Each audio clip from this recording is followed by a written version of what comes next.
তোর কোন বাপ আছে নিয়ে আহিস তোরে আজকে জেলে নিয়ে আর রিমান্ডে দিমু। স্যার আপনি আমার কলার সারেন, নাইলে কিন্তু ভালো হবে না বলে দিলাম। আপনি আমার চিনেন না। তুই কি ইউটিউবার নাকি? কাহিনী বাদ দিয়া গাড়ি তোট, নাইলে কিন্তু এখন গাড়াইতে নিয়ে যামু। অফিসার আপনি কিন্তু ভুল করতেছেন, পরে কিন্তু আপনি অনেক ফস্তাবেন। এখনই আমার কলার সারেন, নাইলে কিন্তু আপনার চাকরি থাকবে না। ফকিরের বাচ্চা, তুই আমারে ভয় দেখাস? তোর মতো ফকিন্নির পোলায় আমার চাকরি খাইবো? দাঁড়া বুঝছি, তোরে জেলে নিয়ে ডিম থেরাপি দিতে হইব।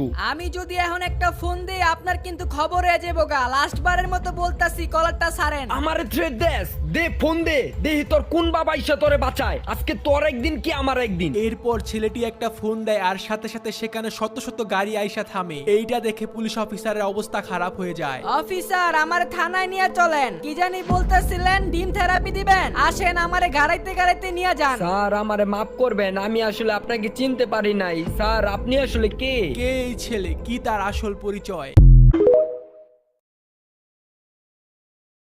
তোর কোন বাপ আছে নিয়ে আহিস তোরে আজকে জেলে নিয়ে আর রিমান্ডে দিমু। স্যার আপনি আমার কলার সারেন, নাইলে কিন্তু ভালো হবে না বলে দিলাম। আপনি আমার চিনেন না। তুই কি ইউটিউবার নাকি? কাহিনী বাদ দিয়া গাড়ি তোট, নাইলে কিন্তু এখন গাড়াইতে নিয়ে যামু। অফিসার আপনি কিন্তু ভুল করতেছেন, পরে কিন্তু আপনি অনেক ফস্তাবেন। এখনই আমার কলার সারেন, নাইলে কিন্তু আপনার চাকরি থাকবে না। ফকিরের বাচ্চা, তুই আমারে ভয় দেখাস? তোর মতো ফকিন্নির পোলায় আমার চাকরি খাইবো? দাঁড়া বুঝছি, তোরে জেলে নিয়ে ডিম থেরাপি দিতে হইব। আমি যদি এখন একটা ফোন দেই আপনার কিন্তু খবর হয়ে যাবো গা। লাস্ট বারের মতো বলতাছি কলারটা সারেন। আমারে থ্রেড দেস, দে ফোন দে, দেখি তোর কোন বাবা ইসা তোরে বাঁচায়। আজকে তোর একদিন কি আমার একদিন। এরপর ছেলেটি একটা ফোন দেয় আর সাথে সাথে সেখানে শত শত গাড়ি আইসা থামে। এইটা দেখে পুলিশ অফিসারের অবস্থা খারাপ হয়ে যায়। অফিসার আমার থানায় নিয়ে চলেন। কি জানি বলতেছিলেন ডিম থেরাপি দিবেন? আসেন আমারে গাড়াইতে নিয়ে যান। স্যার আমারে মাফ করবেন, আমি আসলে আপনাকে চিনতে পারি নাই। স্যার আপনি আসলে কে? কে এই ছেলে, কি তার আসল পরিচয়?